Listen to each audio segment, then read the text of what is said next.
everybody, Cindy A. Lewis here.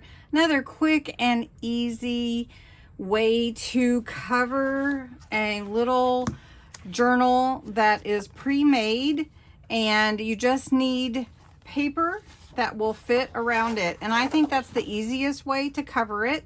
So I'm going to show you how to do that in this quick and easy video. You will need a pre-made journal. This is from Dollar Tree. You'll need some paper that is double the size of your journal. So you'll want to measure it. So let's use the 12 by 12.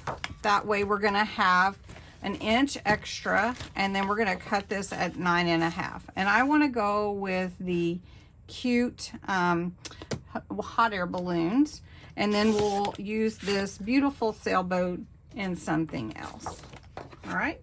And so now we've got 12 by 9.5.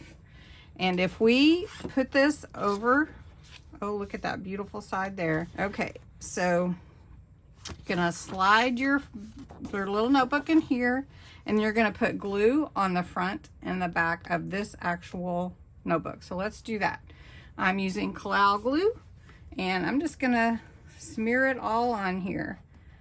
And just like that. This is really good glue for journals. So we want to make sure we have the little extra 1/2 inch there, and we're just going to push down on that and then do the same on the back side. I do want to mention that on the inside here, I did make sure that I put a little extra glue where this crease is. Next, what you want to do is you're going to want to cut up to your spine or your fold right here. Then you're going to take your corners, leaving just a little bit, and cut these corners off like this. You can always trim it more.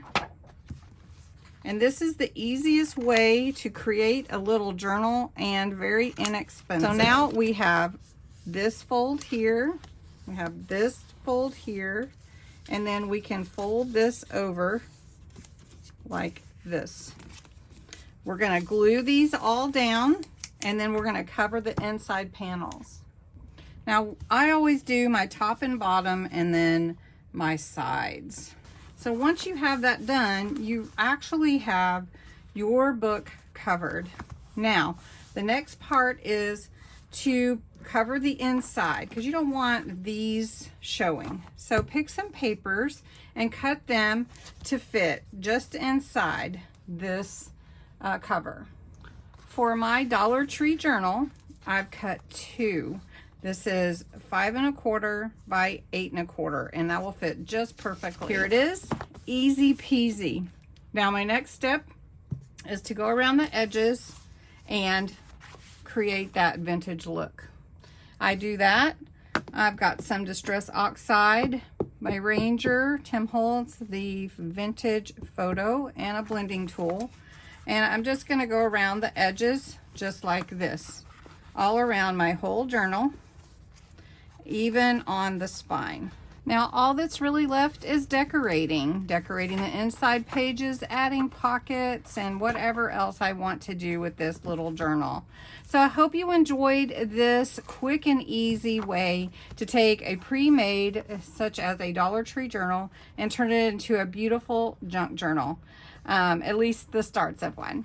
So if you want more quick and easy crafts, please do let me know in the comments below. And thanks so much for watching.